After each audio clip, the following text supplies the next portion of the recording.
my loves, welcome back or welcome to my channel. Welcome if you guys are new. It is that time of the month again. I'm going to be wrapping up everything I read in the month of April. Guys, we read 10 books again. Back on the reading streak, back on the 10-book reading streak. Some of these books were definitely on the shorter side, but some of them were very, very lengthy and very full on. So I actually feel like it was a really, really good mix. As I said, read 10 books. 5 of those were fantasy. So a good amount of fantasy. 2 of those were romances. Kind of getting back into romances again. One of them was a lit fic. One was, I guess we'd call it a thriller. And then it also was sci-fi. We only read, I think, 3 books from my TBR, but I'm currently reading a 4th. I just didn't quite finish it in April.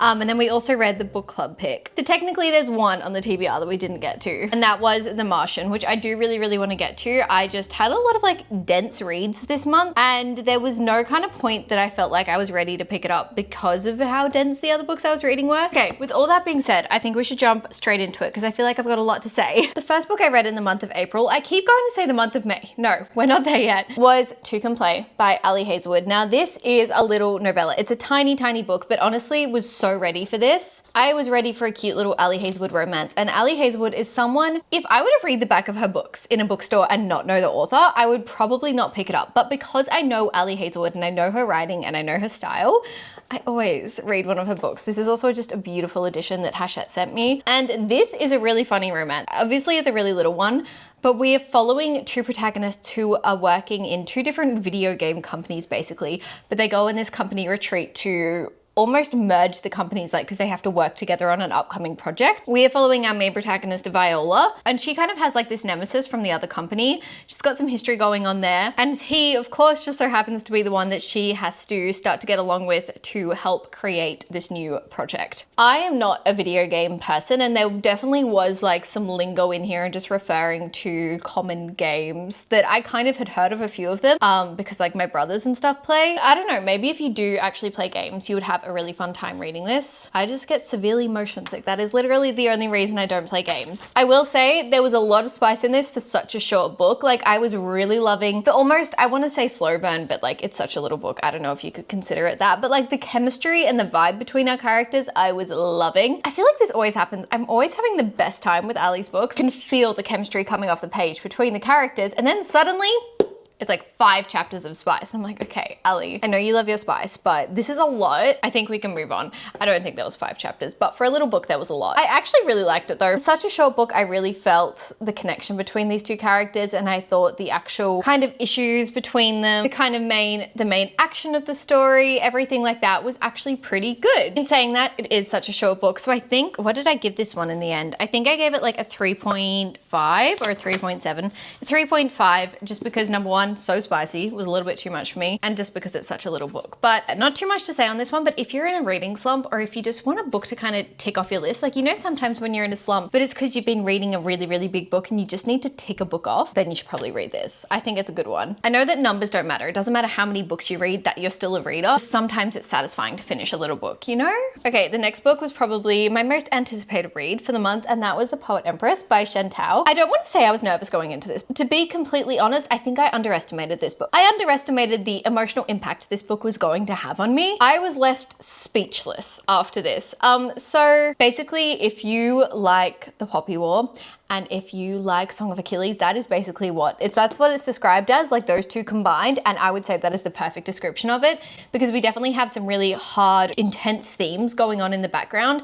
But basically we are following Wei Yin. She's a peasant girl who was chosen to be the prince's concubine. And now the prince in this world, Prince Terran, is very evil. She just kind of has to put up with him, like, and endure this form of evil that, when I say his evil, so that she can secretly learn a forbidden skill, which is magic. And in this world, magic is composed of writing and poems. How cool is that, number 1? I would almost say that this book reminds me a little bit of literary fiction, because we are spanning over such a long period of time, but this is a standalone, I believe, and so much happens in one book. And I feel like that's not your typical fantasy kind of structure. Like usually we're spanning over maybe a year, but usually a few months. So spanning over such a long period of time I feel like that's a very lit fic kind of move, if you know what I mean. If you've read a few, this goes both ways. So if you want to get into lit fic or maybe historical fiction, something like that, and you're a little bit nervous and you're a big fantasy reader, I would pick this up because I think it's a really great segue into that, and vice versa. If you're a lit fic, historical fiction reader and you want to get into fantasy, pick this one up. First of all, my biggest thing about this book was the writing. The writing was some of the most incredible, beautiful, whimsical writing I have read in such a long time. So much so that I really wanted to read this book slowly. Like there was nothing in me that wanted me to get through this book fast. I was reading it at such a slow pace, to be honest, because I wanted to soak up every single word of Chantal's writing. I feel like the way she constructed her worlds, her magic systems, her characters was super, super interesting to me. As I said, I loved the magic system, like a magic system based off poetry. Are you kidding me? It was so beautiful. I will say there is some really dark themes. I know I mentioned that, but there are some really, really dark themes. That's kind of what shocked me most about this book. I wasn't expecting the storyline was gonna be. I kind of thought it was gonna be like some whimsy, beautifully immersive fantasy kind of vibes. So I'm like, oh, poetry, everything like that. No. It's intense. That's why I say, if you like the Poppy War. Yeah, which I'll get into that. I cannot believe that this is a debut novel from Chantal. It was immaculate.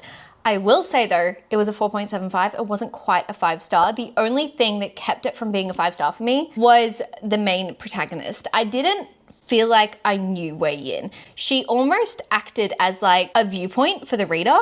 It was almost just like she was there so we could see into the inner workings of this political and magical scene. She definitely prompted the plot along, but a lot of the time there wasn't much action on her part and it felt kind of odd, and I just feel like I didn't know her characteristics and her personality. That was probably the only thing that knocked it down a rating for me. I just wanted to know Wei Yin more. You guys know I love characters. If I love a character, I will do anything for that book, and it would just like instantly bring up my rating so high. So when I don't know a character and when I want more from a character, that does usually impact my ratings. So that was the only thing though. Everything else about this was beautiful. Poet Empress was on my TBR for the month, so I'm very glad I got to that. And then the other one that was on my TBR for the month was Cleopatra by Sarah Elefari. I've been meaning to pick this one up since I got it back in February, so it's been a month or two. A little bit hesitant towards it for some reason, but I did finally pick it up, and this is just basically following the life and legacy of Cleopatra and her political networking, for lack of a better word, her approach to ruling a kingdom and like taking that role and stepping up to that role. One of the first women, obviously, in this area. It was honestly a fascinating read, and I really liked the character of Cleopatra, and I feel like she had this like brutal streak to her, but she was also like, she was a mum. And she cared about her family and everything like that. So there were parts of this book that I absolutely loved that I was eating up, and there were other parts that felt a little bit slow. It's not a very big book. It's 325 pages. What I found a little bit confusing is I was struggling to understand what parts of this book were true historical facts, what parts were debunking historical facts, and what parts were like creative freedom. That is one thing that kind of made it a little bit confusing to me, because at the very beginning, we are basically told that this is a true story, as true as any other biography of Cleopatra. And the reason I think she says that is because there are so many myths and just like narratives of Cleopatra that are not true. And it's so hard to know who she was and what her legacy was because it was so long ago. I learned a lot about her though, and I have a history obsessed boyfriend, and whenever something would happen and that I didn't know about, I would ask him. So for example, this isn't a spoiler by any means because it takes up a good portion of this book, but we work with Caesar a lot. We work with the Roman Empire a lot. Like there are definitely intertwinings there between like Egyptian and Roman mythology and Greek mythology, which I found really, really interesting. And I was asking Austin that, and I was like, did they know each other? Like, did Caesar and Cleopatra know each other? And he was like, yeah, they did. And then I learned more. Kind of prompted a lot of research to this book, actually. As a whole, I did enjoy it. It was a really quick read. I flew through this. I really enjoyed Sarah Elefari's writing. It's my first time reading any book by her, so I'm definitely going to read more by her from now on. There was just like something that didn't quite hook me enough. It was definitely a different experience with our characters because we were more, again, watching them over a long period of time. So yeah, there were lots of pros and cons. I gave this one a 3.75 in the end. Definitely was good in the moment, but did not stick with me at all once I finished it. I kind of finished it and moved on from it pretty quickly. However, if you are interested in Cleopatra, in the Roman Empire, in the Egyptian Empire, anything like that, I would highly recommend this because I found it fascinating learning more about that. And it has been a hot minute since I've read a like Egyptian or Roman or Greek inspired fantasy. Okay, this part of the month is when Jamie chose my reads for a week. So these next few books weren't on my TBR. They had been on my mental TBR for a long time. Okay, first of all, The Poppy War by R.F. Kuang. Guys, I finally did it. I finally read it. If you haven't seen my vlog, I feel like I just yapped and yapped and yapped about it. So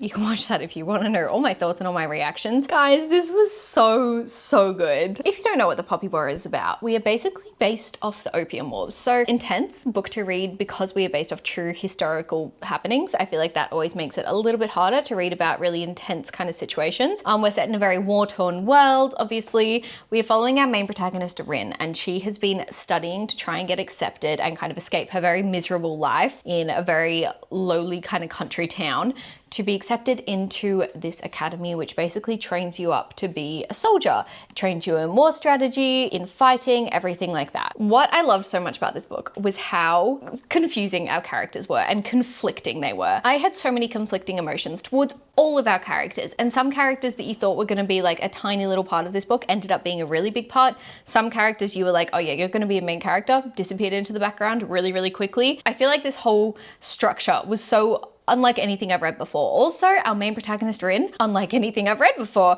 she is brutal. She is ruthless. I am terrified to see what she is going to do in the rest of the series. Yes, I will easily be continuing the rest of the series. Obviously, I put it on my TBR. She is ruthless, and I am terrified to see what she does in the later books because she definitely has this very interesting approach to war strategy, to fighting. She kind of will just do something to win. She's not really gonna let emotions play into that, which is odd, which is not like anything I've read before. None of my protagonists I've read about who have been the main protagonist, usually they're the villain if they think like that. So this is really interesting. I actually loved the small kind of part of this book that was set at the academy. I love being in the academy, attending classes, everything like that. Guys, I love an academy setting. I also want to say this book intimidated me for the longest time because I was just like, I don't think I'm going to understand it. I think it's going to be too confusing for me. This was one of the most immersive books I have read in a long time. R.F. Kuang's writing in this is very different to like Catabasis or anything like that. Once you start reading, you can't stop because it flows so well because you're so easily immersed into this world. And I also loved how we were introduced to the world as a whole. Our main protagonist, Rin, doesn't know a lot about the kind of war side and magic side of this world. So we are introduced to everything through her. So that way it doesn't feel like you're just getting text upon text of this is the political system in the world and this is the war system. It wasn't like a dumping of information. We slowly got introduced to these critical parts of the plot and the overarching storyline, I guess, through Rin's perspective. So it felt very natural, the way we were introduced to this world, and that's not always the case with a lot of fantasy books. I often will get pulled out of fantasy books when like the first 100 pages are just explaining the world. Whilst I love a good bit of world building, I think sometimes it can be almost done too intensely, like just everything thrown at you and you're kind of like, what is going on right now? Like, I'm just trying to get my head around this. I feel like I need to annotate the first 100 pages of this book just to understand the world we're set in. This was not like that, and that's what I was kind of most scared about. I feel like I just ranted way too long about that one.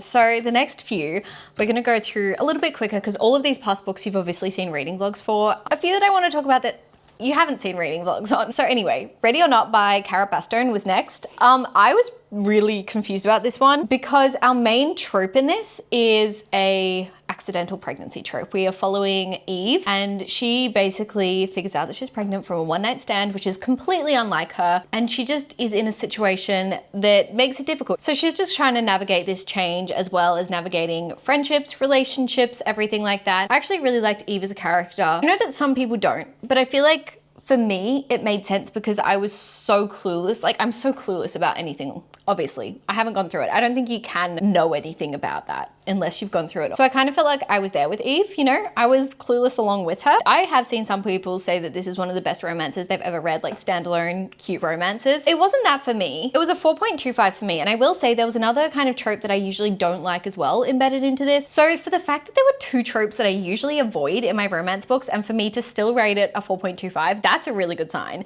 It just didn't give me 5-star feels. There were a few moments where I did get really angry at the situations. There was a lot of of up and downs throughout it. I can't really say that without spoilers, so I'm just gonna have to keep it vague. So it was a 4.25. Love Shep as a character. Really, really love Shep. And I like Eve, and the rest of the characters kind of grew on me throughout the book, but I wasn't obsessed with the rest of them. So yeah. Anyway, I'm very excited to be introduced to Cara Bastone, and I want to read more of her books because this truly felt like watching a chick flick. Like, it felt like that, and I forgot how fun it is to read a romance book that feels like that. Our next one was The Correspondent.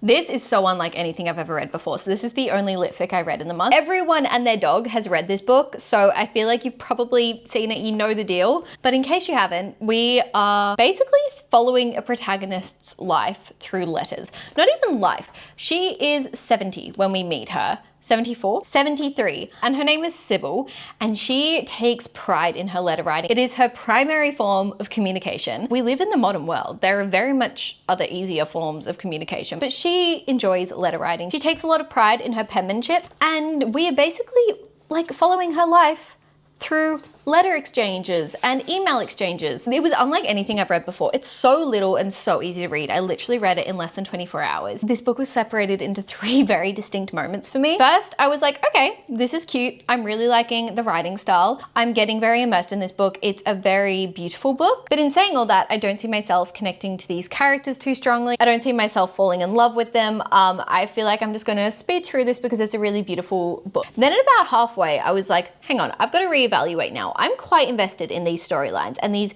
I feel like once you got your hang of like who we were writing to, how they impacted Sybil's life, like what they were to her, once you started to understand who everyone was and their role in her life, then you were like, oh, okay, I'm starting to enjoy it more now. And you're like, wow, okay, I'm starting to feel a little bit for these characters, but still, this is probably gonna be like a 3.75, maybe a 4-star read, probably 3.75. And then you read the last 5 pages of this book. Like, I'm not kidding. Up until the last 5 pages of this book, I thought that this was going to be a 3.75 book. That brought it up to like a 4.5. 5 pages truly changed my mind for the better. It made me reevaluate everything. It made me reevaluate life. Not to get all deep on you, but I truly was like, wow, you really never know what people are going through, what people are dealing with, how that's impacting them, what they truly think of you, if they're putting up a hard exterior. It made me question a lot of things, and I thought that was beautiful, and this writing was incredible, and I cannot believe how addicted to this book I was reading letters. Like, that is so unlike me. I did cry in the end, so just a warning, word of advice. Okay, these next books I haven't talked to you about, so we'll delve into them a little bit more. Shield of Sparrows. Now, this was actually our book club pick for the month. We have a book club with Once Upon a Time Zone, our podcast, Jamie and I, and every month we do like this book club meeting about it. So I love that because this one was really conflicting to me. So I liked hearing everyone else's thoughts, kind of helped me like satisfy my own in a way. Was starting to get back into romantasy, okay? I read Starside last month and I was like, oh my God, I think I'm back in my romantasy era, and this has been a long time coming. Now, unfortunately, I'm starting to think Starside was a one-of because I read Shield of Sparrows. I was enjoying it. It wasn't anything crazy. It was a very similar plot to a lot of fantasies I've read before, or romantasies I've read before, following our main protagonist, who is a princess, but her sister, who is obviously also a princess, has been promised as the Shield of Sparrows, which is basically getting married off to a neighboring kingdom to kind of form like this alliance. But she was also meant to be a spy. So she was meant to spy on this kingdom and report back to her kingdom, her family. At the last minute though, the other kingdom decides that no, we're not going to marry off this girl. We want your other daughter. So Odessa, our main protagonist, is married off. She is shipped off, well, she rides a horse, but you know, to this neighboring kingdom, and we're kind of following her along that journey. She's trying to be a spy. She is in this forced marriage that she doesn't like, everything like that. She's meeting these new people. There's a lot of secrets going on. She's just trying to figure out what's going on. I actually didn't mind her as a main protagonist. I didn't love her, but she was very clueless, and I loved that about her. I was like, yeah, in your situation, I would probably be similar, you know? The thing that I didn't love was that I did guess most of the plot points, and there were a lot of like kind of twists thrown in there, but to the point where it started to get a little bit much, and you're like, okay, another twist. Okay, this is a lot. It wasn't anything crazy to me. It wasn't anything amazing, and I'm really confused because I've seen so many people say the second book is like one of the best romances they've ever read, like a 6-star read romancy. And now I'm like, oh, do I continue it? But I didn't really love it. I also just didn't love the love interest. I'm not going to say too much on that because I think it is a bit of a spoiler, but yeah, I didn't love them. It was a fun world. I did love being immersed into a new fantasy world. So I gave it a 3.75 for that reason, because honestly, throughout this book, I had a lot of fun. It was a very easy read, very addictive, easy to follow. Loved being back in a world with these new mythical creatures, like these new monsters were a really big part of this plot. And I felt like that was really interesting. I do think we could have had a little bit more world building, maybe a little bit more explanation was needed, like a bit more depth to it. I kind of wanted more richness to the world. I loved what we got, but I needed more. I also wanted a little bit more politically. I felt like this was a very political situation. Like she's getting married off to this neighboring kingdom. Felt like there was more we could have done there. So I kind of just wanted more richness to the book. I felt like we were just skimming the surface of all this. And I was like, oh, there's more here. Like there's literally more here that I could be obsessed with. It kind of was the same as Diabound for me. Like I enjoyed it. I would recommend it, especially if you're in the mood for a fantasy. But like, I'm like, oh, do I continue the series? I don't know. And I wasn't left like wowed at the end of it, or like, I don't know. I didn't get a lot of feelings over it. I just had a fun time whilst I was reading it. Does that make sense? I don't know. It was kind of a weird one for me because I started off really, really enjoying it. And then kind of through the middle, I was like, oh, I'm a little bit bored now. And by the end, I was really enjoying it again. But like that middle chunk, it was a bit slow for me. Okay, next was our other really, really short read for the month, and that was so randomly The Dinner Party by Frey McFadden. I didn't know she had released this, and it was basically a choose your own adventure thriller story. I used to love choose your own adventure stories when I was younger. They were everything to me. I loved being the main protagonist. What was funny about this one is it was written in it was written in second person. So it was, you do this, you go and get in the car or something like that. And I haven't read obviously that in a long time. So that was kind of funny to get my head around.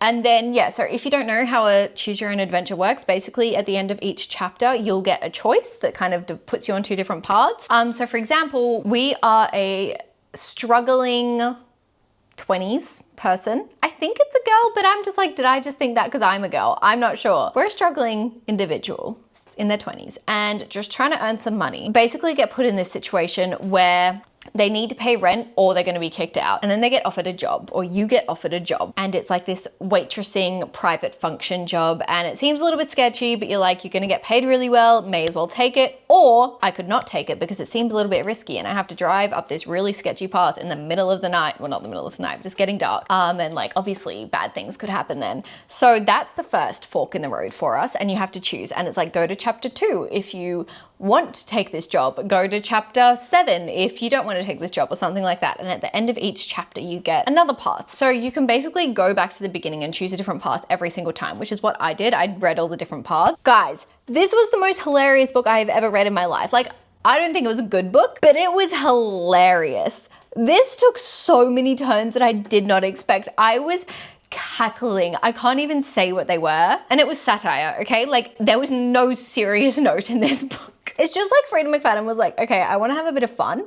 I want to just like kind of mess around. I'm going to write the most ridiculous like thriller / kind of paranormal thriller, and the reader can choose where it goes. There was some crazy endings in this, and every time something would happen, I would literally be like, I just didn't have words. I was like, what is happening right now? So that one was an interesting experience. I actually rated it a 2.75 because overall the plot lines were odd. They were so weird. Yeah, they were hilarious, and that's why I'm giving it a 2.75. And like, honestly, it wasn't a bad experience reading it, just if I'm gonna look at it objectively, I don't think it were great storylines, but it is a pick your own poison kind of situation. It's not meant to be the best book in the world. Clearly Frey McFadden just wanted to have some fun, but it was just a hilarious experience because I truly had no idea what I was in for. And if you want to be just like flabbergasted by the end of a book, or by the end of several, if you want to say that, because we've got so many endings, pick it up because it's hilarious. Like, it's so, like, if you've read it, please let me know in the comments because I don't know anyone else who's read it and I have no one to talk to about it. Okay, we have 2 more books. So next, this is actually a reread. So I don't know, would we count this? I listened to it completely on audio. You guys know by now that I'm trying to read the Red Rising series. And the first time I read Red Rising, I wasn't impressed. I was like, this is kind of boring. Like, there's nothing I like about it. So I wanted to reread it because that was years ago and I truly did not remember a lot that happened. We did an audio reread, so I can continue the series now. I don't know what I thought of it. I just am still kind of about it. Like, it's a 3-star read for me. I just don't like our characters. I don't like Darrow as our main protagonist. I actually don't mind the world we're set in. I think it's really cool. There was some really cool plot points. Like, I can see how Pierce Brown is probably this incredible author, and I am excited to continue the series, but I don't like Darrow. I do not like him at all. I don't think you're meant to, but I don't. I don't really like anyone else either. And I don't know what Pierce Brown's obsession is with describing meat and gory details in such vivid ways. I'm not dealing with that very well because I can't do any kind of gore, and even like when they describe blood in a book, no, not for me. So that's just me being squeamish and picky and petty. Aside from that, there was actually nothing else that like really stood out to me as like a bad moment or anything in this book. I'm not obsessed with it, but don't worry, I know that it gets good, and I know the first book is kind of just the foundations. You're just getting to know your characters, and I'm sure I will grow a fondness for them as we continue throughout the series, and I will continue throughout the series, and I will push through, even if I'm not enjoying the second one a bit. But I think I will, because pretty much everyone I've seen who has like just an average kind of thought process towards the first one has really enjoyed the second one. So I have high hopes. The final book I read in the month of April was Fable by Adrienne Young. This was also on my TBR for the month, and I am so glad I got to this one. It is a very short fantasy read. It is part of a duology, and it is a pirate fantasy. Like, are you serious? I haven't read a pirate fantasy in the longest time. I was so excited to dive into this. We're basically following our main protagonist, Fable, and she has been kicked off her father's ship, and she is trying to make her way from one island to another. So she joins this crew to get her there. Notoriously, in most worlds, and in this world as well, pirate crews are pretty ruthless. Like, they're not gonna care about you. If you're on board, you're there to work. You're not there for fun. You're not gonna get any special treatment. You gotta earn your food, your shelter, everything like that. So it was definitely quite an intense situation Fable was in. But what I really liked about this book was the atmosphere and how easy it was to read. I sped through this book. What I specifically liked were the moments where we were like visiting different islands, visiting different, like as pirates docking in on different islands, and we're set kind of like, you know, back in trading times and everything like that. So we're trading for certain things. I loved that. And I loved that we all have these ulterior motives going on. Like, all of our characters have something else that they're fighting for themselves. Everyone's so selfish, but in the best way possible, if you know what I mean. You know that you're out for yourself and you cannot trust anyone, and everyone has an ulterior motive. I love that.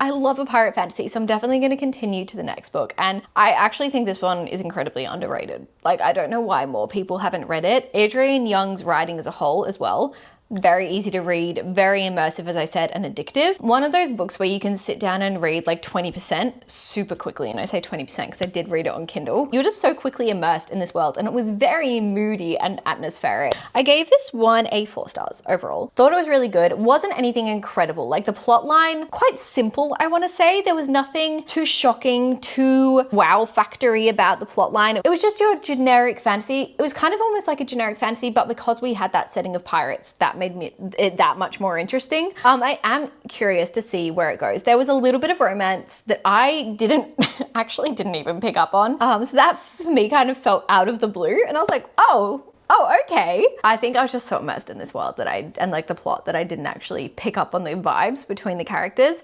because I can't explain it, but it was very like flowy writing. Like, we just kind of like going with the tides. And so then I was like, whoa, tide brought in a love situation. I didn't see that one. It was good. There were just a few moments where I was like, oh, didn't see that from our characters. I felt like I just didn't know our characters. Like, they kept throwing things at me, and I was like, whoa, okay, I didn't expect that from you. But yes, after all that rambling, those were the 10 books I read in the month of April. I'm losing it. Every time by the end of the wrap-ups, I'm losing it. I hope you guys enjoyed. Please comment below if you're still watching, which if you are, you're incredible. I love you. But if you are still watching, comment below your favorite read of the month. I would love to know. Always love to get recommendations from you guys. If you've read any of these books as well, we can chat about them in the comments. But yeah, thank you so much for watching till the end if you have. I love you guys so much, and I will see you in my next video.